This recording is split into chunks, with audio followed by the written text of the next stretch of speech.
উপলক্ষে এখানে যে পালন হচ্ছে, যৌথভাবে পালন হচ্ছে আইসিএ ডিপার্টমেন্ট ত্রিপুরা সরকারের এবং আমাদের আগরতলা মিউনিসিপ্যালিটি কর্পোরেশনের। এখানে মঞ্চে উপস্থিত রয়েছেন, একটু আগে যার বক্তব্য আমরা শুনলাম, সুন্দরভাবে উনি বিস্তৃতভাবে এখানে আলোচনা করেছেন, আগরতলা মিউনিসিপ্যাল কাউন্সিলের মাননীয় মেয়র শ্রী দীপক মজুমদার মহোদয়। এখানে উপস্থিত রয়েছেন Shri Pradip Kumar Chakraborty, secretary ICA department, vice chairman state level cultural advisory committee Shri Subrata Chakraborty. এখানে উপস্থিত রয়েছেন জনপ্রতিনিধিগণ, বিভিন্ন কর্পোরেটার্স বৃন্দ এবং যারা ডিস্টিংগুইশড গেস্ট, যারা আগরতলা মিউনিসিপ্যাল কর্পোরেশনের অফিসিয়ালস এবং আইসিএ ডিপার্টমেন্টে পিএসইউর যারা এখানে রিপ্রেজেন্টেটিভরা রয়েছেন, চেয়ারম্যানরা রয়েছেন এবং আমার ভাই ও বোনেরা, সাংবাদিক বন্ধুরা, সবাইকে আমি আন্তরিকভাবে আজকের এই জন্মদিন উপলক্ষে ডক্টর শ্যামাপ্রসাদ মুখার্জির 125তম জন্মজয়ন্তী উপলক্ষে হার্দিক অভিনন্দন ও শুভেচ্ছা জানাচ্ছি। একটু আগে আমরা এখানে তথ্যচিত্র দেখলাম এবং অনেকের মধ্যে কম বেশ সবাই জানে ডক্টর শ্যামাপ্রসাদ মুখার্জি সম্পর্কে, কিন্তু একটা সময় ছিল, বিশেষ করে 2014 আগে ডক্টর শ্যামাপ্রসাদ মুখার্জিকে যেন না জানতে পারে মানুষ, সেই ব্যবস্থা কিন্তু ছিল। অনেকে জানতো না, জেনারেশন টু জেনারেশন অনেকে জানতো না, পণ্ডিত দীনদয়ালজি সম্পর্কে জানতে দেওয়া হতো না। কিন্তু 2014 পর আমরা দেখেছি ডক্টর শ্যামাপ্রসাদ মুখার্জি, পণ্ডিত দীনদয়ালজি এবং আমাদের যারা লিজেন্ড ব্যক্তি ভারতবর্ষের, যারা দেশের জন্য কাজ করেছেন, বলিদান হয়েছেন, তাদের সম্পর্কে আমরা জানতে পেরেছি। এবং তার বেশিরভাগ যে কৃতিত্ব আমি বলবো যে আমাদের যশস্বী প্রধানমন্ত্রী শ্রী নরেন্দ্র মোদীজির জন্য সেটা সম্ভব হয়েছে। এবং ওনার যে চিন্তা ভাবনা, যেগুলো উনি চিন্তা করেছিলেন জীবিতকালে, উনি যেগুলো যে বীজ পুঁতে দিয়েছিলেন, সেইগুলোর যদি আমরা দেখি আজকের তারিখে আক্ষরিক অর্থে মাননীয় প্রধানমন্ত্রী সেগুলো আজকে ইমপ্লিমেন্টেশন করেছেন। আজকে শ্যামাপ্রসাদ মুখার্জির এখানে যখনই আমরা আলোচনা করব, ওনার ব্যক্তিগত বিষয়ে তার যে উচ্চতা, এটা যেন একটা স্টোরি রূপে না দাঁড়ায়, একটা গল্প না এটা কিন্তু, এবং এটা সমগ্র আমাদের ভারতবর্ষের একটা সংগ্রামের ইতিহাস, যে কিভাবে উনি দেশের অখণ্ডতার জন্য উনি কাজ করেছেন। দেশের যে আজকে যে এডুকেশন ডিপার্টমেন্টের এডুকেশনের বিষয়ে ওনার যে চিন্তাভাবনা, সেটা আজকের তারিখে কিন্তু ইমপ্লিমেন্টেশন হচ্ছে। কি কি উনি করে গেছেন, এখানে পূর্ববর্তী বক্তারা বলেছেন, এই ধরনের ব্যক্তিত্ব, এত বড় দেশপ্রেমিক, শিক্ষাবিদ এবং সংসদীয় রাজনীতিতে ওনার যে ইতিহাস আমরা শুনি, সেটা সত্যি আজকের এবং দূরদর্শী রাষ্ট্রনায়ক। আমি প্রথমেই আজকে আমরা এখানে ওনাকে শ্রদ্ধা নিবেদন করেছি এবং আবারও আমি বলবো সমস্ত ত্রিপুরাবাসী কাছে আমি আবেদন করব যে ডক্টর শ্যামাপ্রসাদ মুখার্জি সম্পর্কে আমরা যত জানব, কিছু না কিছু আমরা পাবো এবং আমাদের চলার পথে অনেক মসৃণ হবে আমি আশা করি। আজকে ওনার যে স্মৃতি এবং আদর্শ এবং ওনার যে কর্মগাথা, সেইগুলো আমরা দেখেছি যে আমাদের নেক্সট জেনারেশন টু জেনারেশন সেগুলোকে ধরে রাখাটা খুবই প্রয়োজন। আধুনিক যুগে আমরা অনেক সময় ভুলে যাই আমাদের ভারতবর্ষে এমন সব লিজেন্ড ব্যক্তি জন্মগ্রহণ করেছেন যে তাদের সম্পর্কে আমরা কম জানি, কিন্তু বিদেশের বহু লোকের সম্পর্কে আমরা বেশি কিন্তু আজকের জেনারেশনের অনেকে সেই দিকে কিন্তু ধাবিত হয়। আমরা সবাই জানি যে ডক্টর শ্যামাপ্রসাদ মুখার্জি 1901 সালের 6ই জুলাই আজকের দিনে এখানে যে পশ্চিম বাংলার দক্ষিণ কলকাতায় ওনার জন্মগ্রহণ করেছিলেন। এবং ওনার ফ্যামিলি আপনারা দেখুন, যে যাকে বাংলার বাঘ বলা হতো, স্যার আশুতোষ মুখার্জির সুসন্তান ছিলেন। এবং আমার পূর্ববর্তী বক্তারা বলেছেন যে এত সর্বকনিষ্ঠ 33 বছর বয়সে ক্যালকাটা ইউনিভার্সিটির, ওনার বাবাও ছিলেন ক্যালকাটা ইউনিভার্সিটির ভাইস চ্যান্সেলর, এবং উনিও ভাইস চ্যান্সেলর হয়েছেন, সর্বকনিষ্ঠ সারা পৃথিবীর মধ্যে বলা যায়। এবং ক্যালকাটা ইউনিভার্সিটি সেই সময় মানে অক্সফোর্ড ইউনিভার্সিটির সাথে তুলনা করা হতো, এত বড় জায়গার মধ্যে এত অল্প সময়ে সেখানে উনি গেছেন। আজকে কিছু কিছু জিনিস ওনার আমাদের বলতেই হয়, যে উনি কি বলেছেন।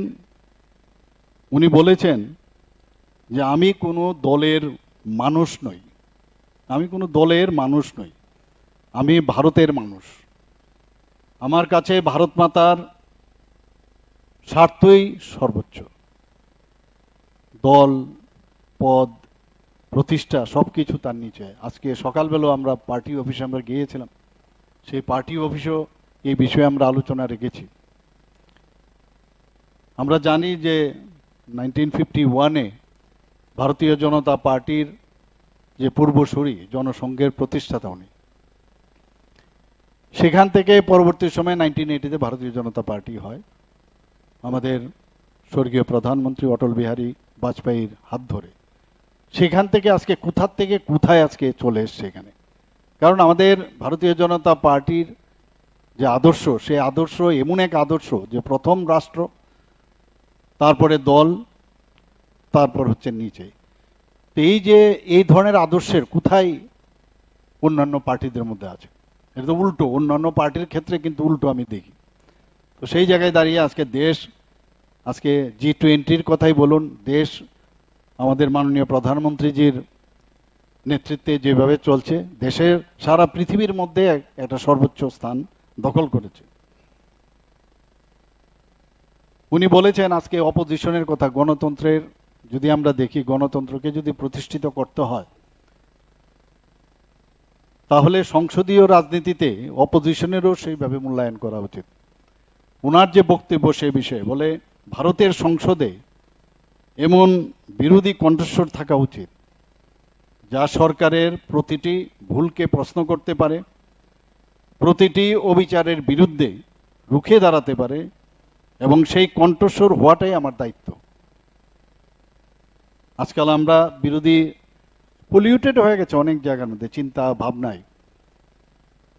কিন্তু আমি বলবো যারা অপোজিশনেও আছে বা আমরাও যেখানে অপোজিশনে আছি, যে কনস্ট্রাকটিভ চিন্তা ভাবনার মাধ্যমে, সেটা বিধানসভাতেই হোক, সেটা পার্লামেন্টেই হোক, রাজ্যসভাতেই হোক, সেখানে সব জায়গার মধ্যেই একটা কনস্ট্রাকটিভ এবং মানুষের জন্য, দেশের জন্য কথা বলা, এবং এইগুলো কিন্তু মানুষ গ্রহণ করে, এবং এইগুলোই মানে স্বর্ণাক্ষরে লেখা থাকে।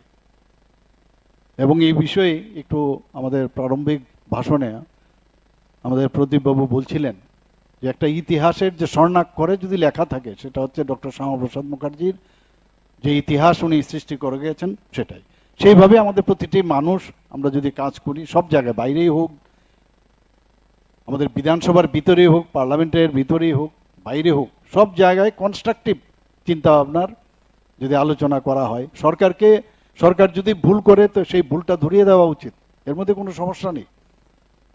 সেখান থেকে যারা সরকারে থাকবে সেখান থেকে তারা শিক্ষা নেবে। উনি কি বলেছেন, যদি দেশ, আমরা সবাই জানি যে পশ্চিমবাংলার যিনি আজকে সৃষ্টি করে গেছেন তার নাম হচ্ছে ডক্টর শ্যামাপ্রসাদ মুখার্জি। উনি কিন্তু কোনো অবস্থায় চাননি যে দেশ ভাগ হোক, বারবার বলছেন যে আমি না, দেশ কোনো অবস্থায় ভাগ হতে দেব না। কিন্তু আমরা সবাই জানি যে গ্রেটার ক্যালকাটা কিলিং এবং আমাদের যে নোয়াখালীর যে রাইট হয়েছে, তখন উনি বুঝলেন যে অসম্ভব, এইভাবে থাকা যাবে না, পশ্চিমবঙ্গকে আলাদাভাবে কোনো অবস্থায় বাংলার সাথে পশ্চিমবাংলাকে ইস্ট পাকিস্তানের সাথে যুক্ত হতে দেওয়া উচিত নয়।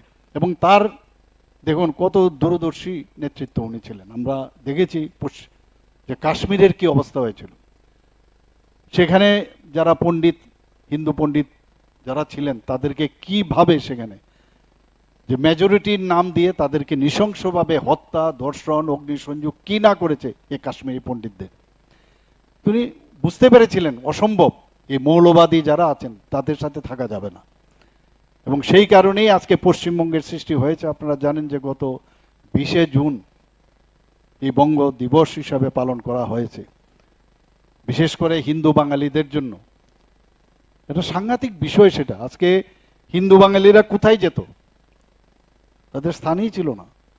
এবং সেই কারণে উনি কি বলেছেন, যদি দেশ ভাগই হয় তবে বাংলারও ভাগ হোক, পাকিস্তানের হিন্দুদের থাকার কোনো উপায় নেই, পশ্চিমবঙ্গ যেন ভারতের অংশ থাকে, এটাই আমার একমাত্র দাবি। উনি এক জায়গায় বলেছেন যে নেহরুজি এবং লিকায়াত ওনারা কি করেছেন, পাকিস্তান বানিয়েছেন ভারত থেকে আলাদা হয়ে, আর আমি পাকিস্তানকে আমি আলাদা করেছি এই পশ্চিমবাংলা তৈরি করে।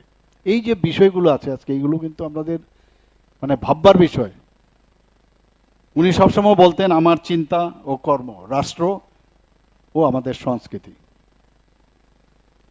দেশের ঐক্য, অখণ্ডতা, সার্বভৌমত্ব রক্ষার প্রশ্নে ওনার যে আত্মত্যাগ, এটা একটা অবিস্মরণীয় অধ্যায় হিসাবে নেক্সট জেনারেশন টু জেনারেশন এগুলো মনে রাখার খুব প্রয়োজন। এবং আজকে আমরা এখানে সবাই একত্রিত হয়েছি ওনাকে স্মরণ করার জন্যই। কারণ আমরা কিন্তু অনেক সময় ভুলে যাই, আমাদের স্মৃতিতে ভুলবার যে প্রবণতা, এটা ফিজিওলজিক্যাল, যাতে ভুলে না যায় তার জন্যই আমাদের এই ধরনের, যখন ওনার বলিদান দিবসও আমরা এখানে বসেছিলাম, কথা বলেছি এখানে, আজকে ওনার জন্মদিন উপলক্ষে আমরা এখানে বারবার বলা এবং ওনার সম্পর্কে জানা, তাতে করে আমাদের সমৃদ্ধ হবে, আমাদের জ্ঞানও সমৃদ্ধ হবে এবং আমাদের নেক্সট জেনারেশনের জন্য এটা হাতিয়ার হবে আগে চলার ক্ষেত্রে। মানে ওনার যে অবদান সেই সম্পর্কে মানুষকে জানান দরকার। উনি কি বলেছেন, ভারত আমার মাতৃভূমি, এই মাতৃভূমির জন্য আমি প্রয়োজনে সর্বস্ব উৎসর্গ করতে প্রস্তুত এবং জাতির ঐক্য এবং সার্বভৌমত্বের জন্য আমি প্রাণ দিতেও প্রস্তুত বলেছেন এবং করেও দেখিয়েছেন। আমরা সবাই জানি যে পারমিট লাগবে, 370 ধারা, তার বিরুদ্ধে উনি যখন প্রতিবাদ করলেন, আমার পূর্ববর্তী বক্তারা এবং এখানে আমরা যে ভিডিওতে আমরা দেখেছি যে একটা দেশের মধ্যে একটা পতাকা থাকবে, একজন প্রধান থাকবেন। তো এই যে জায়গার মধ্যে উনি এই যে জিনিসটা করেছেন, যে আমরা সবাই এর বিরুদ্ধাচরণ করা উচিত। এবং যখন কাশ্মীরে উনি প্রবেশ করেন, জম্মু অ্যান্ড কাশ্মীরে যখন উনি প্রবেশ করেন, ইচ্ছে করলে উনাকে প্রবেশ করলে সেখান থেকেই তো উনি আটকে দিতে পারতো, মানে ভারতবর্ষে উনাকে আটকে দিতে পারতো। ইচ্ছে করে বলেছেন তুমি যাও ভিতরে। তো এই যে বলা হয়েছে যে ওনাকে ভিতরে যাওয়ার পর অ্যারেস্ট করেছে এবং কি অবস্থায় উনি মারা গেছেন যে সবাই জানা। তো এইগুলোর অনেক ঘটনা আছে যেগুলো আজকের দিনে আমাদের সবাই বারবার বলা উচিত, প্রচার প্রসার করা উচিত। এবং উনি বারবার যে আমার পূর্ববর্তী বক্তারা বলেছেন যে এক দেশ মে দো বিধান, দো প্রধান, দো নিশান, নেহি চলেঙ্গে, এটা আমাদের সবসময় বারবার বলা উচিত। এবং সেটা উনি করে দেখেছেন, নিজের জীবন বিসর্জন দিয়ে উনি সেটা করেছেন। উনি এটাও বলেছেন যে বাংলা শুধু একটি ভাষা নয়, বাংলা শুধু একটি ভাষা নয়, এটি একটি সভ্যতার বাহক। এই ভাষায় জ্ঞান না থাকলে বাঙালি জাতির মেরুদণ্ড ভেঙে যাবে। তাই বাংলা মাধ্যমে উচ্চশিক্ষা আমার কাছে ভারতীয় জাতীয় অস্তিত্বের প্রশ্ন। এখানে কিন্তু বাংলার অর্থই না, আমি আজকেও সকালে আমি বলেছিলাম, আমি লখনৌতে গিয়েছিলাম, সেখানে একটা সম্বর্ধনা অনুষ্ঠানে, এবং সেখানে বলছে যে উনার যে চিন্তা ভাবনা, যে মাতৃভাষার, সেটা যে ভাষাই হোক, সেখানে হিন্দি ভাষায় মেডিকেল কলেজের বই সেখানে তৈরি হয়ে গেছে। মেডিকেল কলেজের বাংলা ভাষায় হওয়া উচিত, কর্ণাটকে যারা আছেন সে কানাডা ভাষায় হবে। এবং মাননীয় প্রধানমন্ত্রীজি এই বিষয়গুলো কিন্তু আজকাল খুব জোর দিয়েছেন, কারণ নিজের এবং ওনার চিন্তা, ওনারদের মস্তিষ্ক প্রসূত যে চিন্তা ভাবনা, সেটাই কিন্তু আজকে আমরা দেখছি যে এগুলো ইমপ্লিমেন্টেশন হচ্ছে। ওনার রাজনৈতিক দর্শনের যে মূল বিষয় ছিল সেটা হচ্ছে সাংস্কৃতিক জাতীয়বাদ। এবং উনি বারবার বলছেন ভারত শুধু একটি ভূখণ্ড নয়, এটি একটি সভ্যতা, একটি সাংস্কৃতিক উত্তরাধিকার। উনি এটাও বলতেন যে মৃত্যু আমাকে ভয় দেখাতে পারবে না। আমি ভয় পাই শুধু এই ভাবনায় যে হয়তো আমার দেশের জন্য আমি যা করতে চাই বা করতে চেয়েছিলাম তা করার সময় পাবো না, এর জন্য ভয় পেতেন। এরকম একটা ইতিহাসের পাতা, একটা বিশুদ্ধ চরিত্র আমি বলবো, যে সত্যি এক এক সময় আমরা যখন চিন্তা করি, ইচ্ছা করলে উনি তো আয়েশ করে জীবনযাপন করতে পারতেন। এমন একটা ফ্যামিলিতে জন্মগ্রহণ করেছেন, বিদ্বান ব্যক্তি ছিলেন, পড়াশোনার সম্পর্কে আমরা অলরেডি জেনেছি, ওনার সম্পর্কে লয়ার ছিলেন, সবসময় পড়াশোনার প্রথম জায়গায় ওনার স্থান ছিল। তারপরেও দেশের জন্য, দেশের অখণ্ডতার জন্য উনি বলিদান হয়েছেন কিভাবে সবার জানা। আজকে আমাদের এখানে ওনাকে সম্মান দেওয়ার জন্য শুধু এখানে আমরা যখন ডিসিশন নিলাম, পুরসভার থেকে যখন ফাইল আসলো গত বছর যে এখানে ডক্টর শ্যামাপ্রসাদ মুখার্জির নামে আমরা এই টাউন হল নামাঙ্কিত করব, বাস হই হই লেগে গেল। বিরোধীরা বলতে লাগলো আমরা যখন আসবো এগুলো আমরা ভেঙে দেব, এই নাম আমরা এটা মুছে দেব, এরকম বলছিল। তো আমার কথা হচ্ছে এখানে কি স্টেলিন আর লেনিনের নাম হবে নাকি টাউন হলে? দেশের জন্য এরকম একজন লিজেন্ড ব্যক্তি, তার নামেই তো হওয়া উচিত। এর আগেও আমরা এখানে নাগেরজলা বাস স্ট্যান্ডে ডক্টর শ্যামাপ্রসাদ মুখার্জির নামে আমরা নামাঙ্কিত করেছি। এর আগেও আমি খোয়াই জেলাতে আমি গিয়েছি, সেখানেও একটা পার্কে ডক্টর শ্যামাপ্রসাদ মুখার্জির ওনার নামে আমরা নামকরণ করেছি। আর আজকে এখানে বললেন যে এখানে একটা প্রতিকৃতি আমরা দেখলাম, প্রায় 13 ফুটের উচ্চতা, একটা ব্রোঞ্জের একটা পূর্ণ বয়া মূর্তি তৈরি করবে।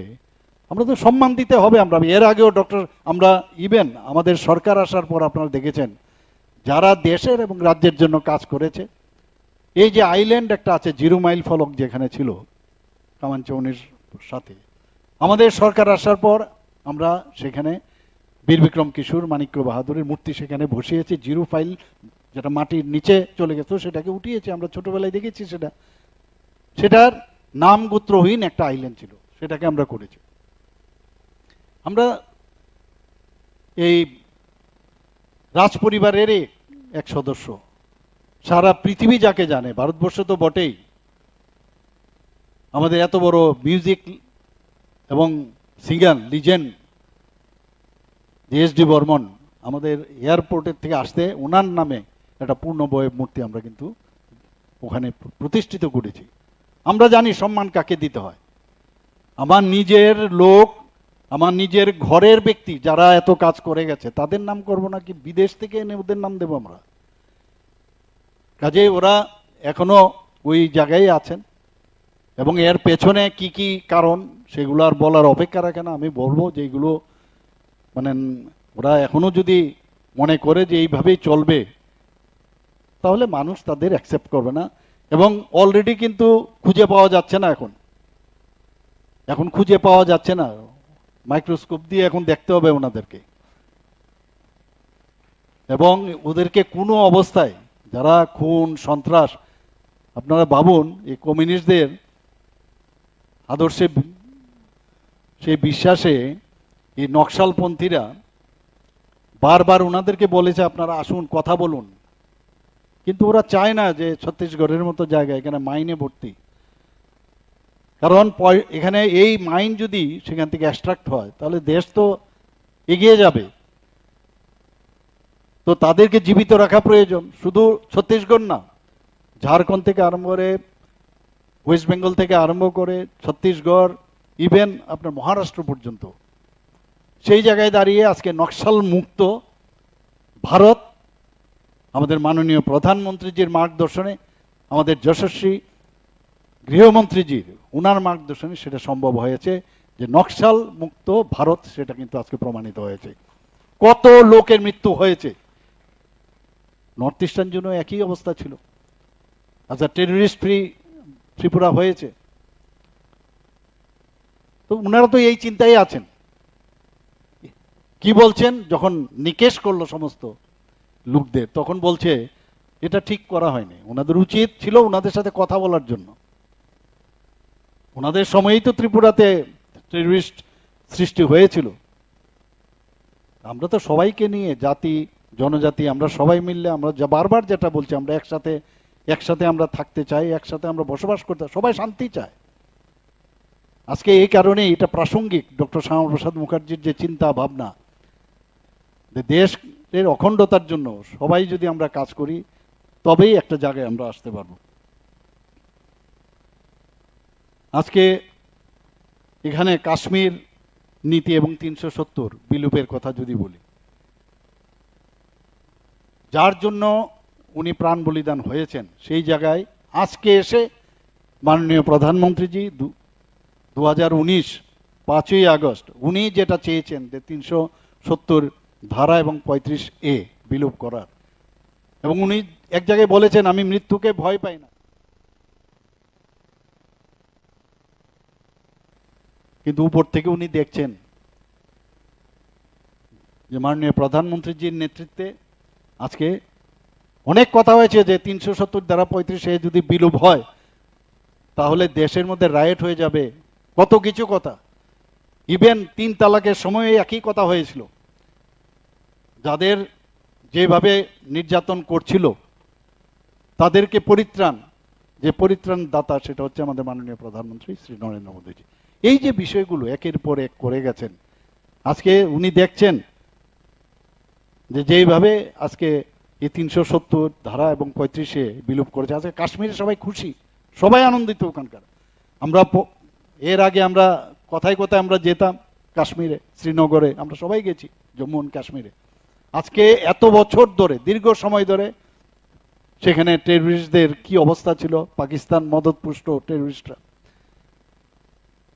এবং আজকের তারিখে যেভাবে দেশ শক্তিশালী হয়েছে, সেটাই উনার স্বপ্ন ছিল যে দেশ আগে শক্তিশালী হতে হবে। আজকে এখানে দেশের নিজেদের আজকে এখানে অস্ত্র তৈরি হচ্ছে, ইন্ডিজিনাস।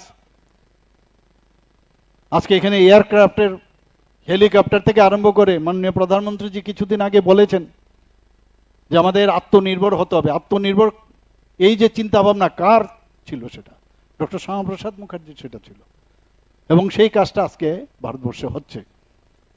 আজকে আমরা সুরক্ষিত। আমরা অপারেশন সিন্দুর থেকে আরম্ভ করে এয়ার স্ট্রাইক, সার্জিক্যাল স্ট্রাইক, একের পর এক যে শক্তিশালী হতে হবে। কারণ উনি কি বলেছিলেন যে প্রথমে প্রতিবাদ, প্রতিরোধ, আর যদি কাজ না হয় তাহলে প্রতিশোধ, এবং সেই কাজটাই মাননীয় প্রধানমন্ত্রীজি সেই কাজটা করছেন। আজকে এর জন্য আমাদের নিজেদেরও যে আমরা একটা সেফ হ্যান্ডের হাতে আমরা আছি। আজকে সিএ নিয়ে অনেক কথা হয় অনেক সময়, যেটা ডক্টর শ্যামাপ্রসাদ মুখার্জি যারা এই ইস্ট পাকিস্তান বা ওয়েস্ট পাকিস্তানে যারা বা আফগানিস্তানে যাদের অবস্থা খুবই সঙ্গীন, আমরা সবাই জানি যে সেখানে কিভাবে নিপীড়ন হয়, তাদেরকে এই যে সিএআই যে বিষয়টা, সেটা কিন্তু উনারই মস্তিষ্ক প্রসূত যে, এবং এই কারণেই কিন্তু উনি পদের কথা চিন্তা না করে উনি সাথে সাথে কিন্তু রেজিগনেশন দিয়ে দিয়েছেন মিনিস্ট্রি থেকে। পদের চিন্তা করেনি যে এই আমাদের যারা হিন্দু, আমরা খ্রিস্টান বা সংখ্যালঘু যারাই আছেন এই পাকিস্তান, আফগানিস্তান এবং বাংলাদেশ, সেখান থেকে তাদেরকে আমাদের নিরাপত্তা দিতে হবে, এবং সেই কারণেই সিএ আইন হয়েছে। তো এই যে প্রাসঙ্গিক আমি এই কারণেই বললাম যে ওনার যে চিন্তা ভাবনাগুলো কিন্তু আজকে সেগুলো হচ্ছে এখানে।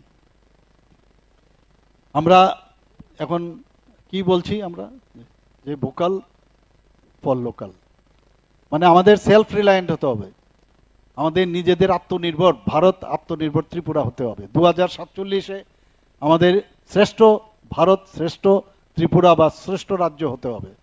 তো সেটা করতে গেলে আমাদের তো নিজেদের এই যে ইন্ডিজিনাস যে প্রোডাক্ট সেগুলো যদি আমরা নিজেরা না করি তাহলে তো বেশিরভাগই আমরা বিদেশ থেকে আমাদের আমদানি করতে হবে।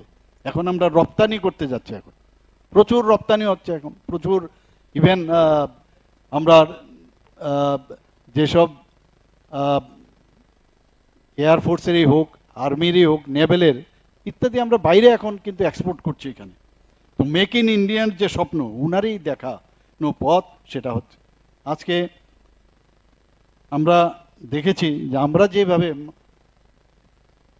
এই ডক্টর শ্যামাপ্রসাদ মুখার্জিকে স্মরণ করছি, আমরা জানি যে কলকাতার যে অন্যতম প্রধান বন্দর আমরা সবাই জানি, সেটাকে মাননীয় প্রধানমন্ত্রীজি শ্যামাপ্রসাদ মুখার্জি পোর্ট নামে সেখানে নামাঙ্কিত করেছেন। শুধু তাই নয়, জম্মু ও কাশ্মীরের চেনানি নাসরি টানেলটির নামকরণও ওনার নামে করা হয়েছে। তো এইভাবে আমরা যদি সম্মান দেই এক একজন লিজেন্ড ব্যক্তিকে, তাহলে আমার মনে হয় এটা আমাদের কর্তব্যের মধ্যে পড়ে। এবং একটু আগে আমাদের মেয়র সাহেব বলেছেন যে এখানে যে একটা হসপিটাল হচ্ছে, আমাদের যে আরবান হসপিটাল, আমি প্রথমে ওনাকে বলেছিলাম যে যা যা ইনফ্রাস্ট্রাকচারের যা যা দরকার আমাদের স্টেট গভর্নমেন্ট থেকে দেওয়ার ব্যবস্থা করব আমরা। ডক্টর থেকে আরম্ভ করে আদার অ্যালাইড যারা আছেন তাদেরকেও আমরা দিচ্ছি এখানে, ওনারা পরিচালনা করবেন। এবং সময়ও চেয়েছে, খুব সম্ভব 12 তারিখ সেটার ইনোগ্রেশন হচ্ছে। এবং ওনার নামেই যে ফাইলটা আসছে, আমার কাছে এখনও আসেনি, কিন্তু আমি পত্রপত্রিকায় দেখেছি অলরেডি, উনিও বলেছেন সেটা আসলে আমি মানে সাথে সাথে সেটাকে আমি অনুমোদন দিয়ে দেব, আজকেই আমি দিয়ে দেব, যেহেতু আজকে আমাদের ওয়ার্কিং ডে। তো আজকের দিনে আবার এখানে যারা উপস্থিত হয়েছেন, দীর্ঘ সময় ধরে আপনারা বসে আছেন, এবং আজকে এই 125তম ডক্টর শ্যামাপ্রসাদ মুখার্জির জন্ম শতবার্ষিকী উপলক্ষে সবাইকে আবার হার্দিক অভিনন্দন জানিয়ে আমার কথা বলা শেষ করছি। নমস্কার, জয় হিন্দ, ভারত মাতা কি জয়।